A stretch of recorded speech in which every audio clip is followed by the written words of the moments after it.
So I know you guys clicked on this video because you want to know exactly what car to get as your first car. You're in that situation, in that spot where you really want to know what car to get, what's the most reliable car, what's the fastest horsepower car that you can get in a budget that's budget friendly, that's not too expensive. And I'm here to break it down to you, and if you stick around, I'll even give you extra tips on what to look for towards the end of the video on exactly how to achieve those things and get a reliable, a nice looking, and something that will definitely last a long time. The first car is obviously an important step in your life, especially if you're, a young car guy and you're looking for a car, because we all been there. Our first car, looking for the right car. Maybe want a little bit of fast into it, not just a regular traffic as we so call it, but we also have to be smart. You definitely got to be smart about it, man. And I know you're really all excited. Maybe your parents said, hey, next week or next month we're going shopping, or look around on the internet and let me see the cars that you might find that you're interested in. Not too expensive, not too much miles, just perfect. So you came here and you searched it up on YouTube to see if there's any advices on YouTube from a person who's already got into a car, who was already in that situation, is what I meant to say, to see if they have great advice for you. Well, I was in that situation and I know exactly how you're feeling. You're a little bit excited, or you might be worried and you're panicking and you feel like you should already have a car by now. I understand that. And I am here to help you. But the first thing I would definitely tell you is, I know you want a nice car. We all do. Most of us always want a nice car to begin with, or the nicest car that we think we could get, or our parents could get for us. In my sake, I got my car. In your sake, maybe you're lucky enough to where your parents is getting your car. There's nothing wrong with that. And don't let people try to bug you saying, oh man, your parents is giving you that car. It doesn't matter, because they would wish that they were in that position to where they didn't have to work for it, to where their parents would obviously pitch in and give them a car. Or if you're working for it, that's totally fine as well.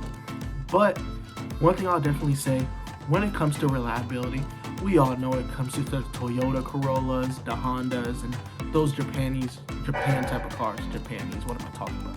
But those type of cars are normally what you think about when it comes to reliability, and you don't really care about the mileage, because all you think about when it comes to those Japanese cars is that they're really reliable. But when you start getting into more of like for example, German, we're talking about from a guy who owned a Mercedes himself. You're talking about a C63 or a C300 or a C43, which I don't really expect you guys, unless your parents really got it like that, to be looking into getting a C63 or a C43 as your first car, because those really cost a lot of money to begin with, and they also cost a lot of money to maintain. But if you're just also looking for a German because you want to get a German, but you don't really got it like that, so you're looking for maybe like a C300, something that's more affordable, I also would not recommend that as your first car, because they also cost a lot of money, man. I'm not gonna lie, there's no difference on maintenance when it comes to a C300 and a C43, or BMWs, for example, like a 335i. Those are still a lot of money, man. Too much money that you would wish you could be taking a girl out, or you could be taking your mans out on a date, instead of spending that on a oil change, or spending that on an oil leak, or spending that on a new gas pump, or spending that on a new, whatever the case might be, turbos are blown, or turbos started leaking, all those extra stuff. So the main thing is, make sure, for me, I would definitely make sure you get a 4-cylinder. And the reason I say a 4-cylinder, necessarily a 4-cylinder that does not necessarily have a turbo. I would try to stay away from the turbos as much as possible, especially as a young kid, because yes, you want a turbo so you can put an intake and make it sound nice, but I will definitely tell you this, once you have a problem with your turbo, my boy, you're looking at $1,000+ money to getting that fixed. And I know you want to go around and try to be like those guys with the 5.0s, the BMWs, the Mercedes, the Hellcats around your city, and you want to be part of that community, and I understand it, but also understand that it's your first car, which means that first car, you want it to be reliable, to where you can take your girl out on dates, to where you can go in the city, to where you don't have to be having a headache and having to be worried about what's going to break next. Because it is your first car, you want to have a great experience with it. Once you have a great experience with that first car, then maybe the next car could be something that's less reliable, which honestly, you still want it to be reliable, but If you want to start taking a little bit of risk, make it your next car. Don't make it your first car. I don't care what anybody says on the internet. Do not listen to them, because you want your first car to be reliable, my boy. I'm trying to save you, or if you're a girl, I'm trying to save you from having those headaches. You are too young to be having those headaches. You want to be headache free. You want to focus in school, or wherever you're going to, trade school, or you're going straight to a factory after high school, whatever the case might be. You want to focus on that so you can level yourself up. And by doing so, you want to have a reliable car to set yourself up in the future. And by having a reliable car, obviously going to bring more money into your pockets. We all know this.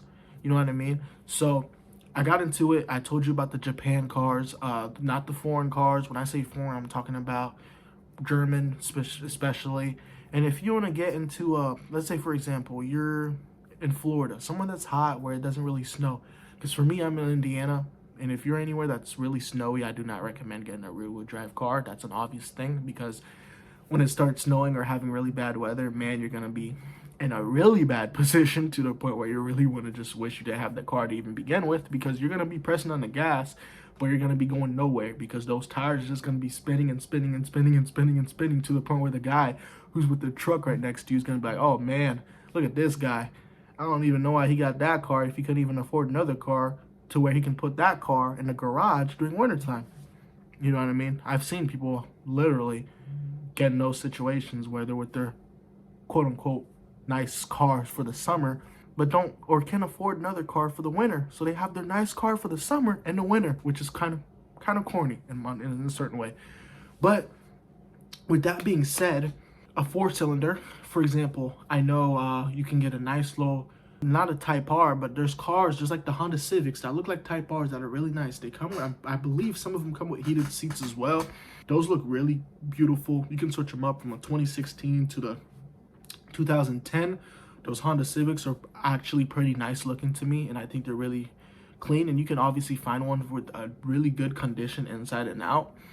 And I believe those are anywhere from 20,000 to 15 to 10,000. Don't fully quote me on that. It all depends on how the market is right now, because the market was one day could be at like 8 grand for a 2010 Honda Civic. Next thing you know, it shoots up to, I don't know, 12,000. You know what I mean? You just never know. But one thing I'll definitely tell you is just try to stick around more towards that. And I know you guys probably maybe heard that from other people too, because everyone knows that Honda's like the best car to get. And if you want to be different, you don't want to get a Honda, get a Toyota Corolla. They're great on gas. You want something that's you're gonna be chilling on gas, because you're gonna be out with your boys, or you're gonna be out with the girls, and all you're gonna want to do is go around and put a lot of miles on it, because you're young, bro. You're young. You just want to go around and explore things. You know what I mean? Maybe go to the beach with your girls. Maybe go to the beach with your boys. Maybe, go to this party, this function. Maybe go explore colleges, or maybe you just want to go out of state so you can go see your other friends that's out of state, or your family members. All that stuff. Take that into consideration. Don't just think about, or don't just take this decision and just run off with it and having one idea or one certain car and not being open-minded. You want to be open-minded, and you want to look around, and do not rush it. Do not rush the salesman. As soon as they hear a young kid's trying to get a car, they're going to try to rush you and put you in something, because that is their job. And it is also your job to make sure you put yourself into a nice car, a nice, reliable thing, because they don't care about if you can't make the payments. They don't care about if all you wanted was a reliable car, because the only thing they want is just to make their money and their commission, and they'll send you about your day. And they do not care about anything else. So make sure you take that into consideration. Take someone with you who knows about cars, so they can check the car, test drive the car, go to a local mechanic, do whatever you have to do, because at the end of the day, the first car you get is really important, because that's where you're going to have either a really bad experience with car salesmen and just buying cars in general. It could ruin your whole perspective when it comes to buying cars, or it's going to go really smooth, and it's going to really set you up with a good perspective when it comes to buying cars. And you want a good experience, because it's your first time, obviously. So that's where I was getting to. This is the point of the video. I really wanted to make this video out there, because I see these videos on YouTube where people are just talking about nonsense. They don't really break down into the details about having the first car. And if you have a exact video that you want me to answer for you guys, or an exact, not a video, but I can make it a video. But if you have a certain question in the comments, I'll definitely be looking in the comment section to try to help you guys out, because I know it's a big deal, and I know your parents might not understand or get what you might want. And if you want something else that's not like what I'm telling you in this video, something that's reliable, honestly, get that first car, thug it out, and save up, save in yourself, go to college, do what you have to do. Cars are always going to be here, my boy or girl. They're always going to be here. Take it, run off with it, get your education, get the bag up, and then invest in yourself and get that car. But make sure it's cash. I'll definitely tell you this. Make sure you do it the Dave Ramsey way. Make sure you get that car cash. And if you're taking payments, which I highly discourage on having payments, then okay, try to pay it off as soon as you can. But try to get that car cash. I highly recommend you get that car cash. Like, definitely recommend that you get that car cash, because that's how you stay out of debt, and that's how you stay without having any troubles, worry-free. Because the more debt you put into your mind, the more debt you put into your life, the more clutter you put into your mind. You know what I mean? And you do not want to put more clutter into your mind, because there's already so much things that's going on in this world, and so much distractions that are currently happening. It's like every second that you're not asleep, there's some sort of distraction, there's some sort of thing that's trying to suck you in and take all your mind off everything.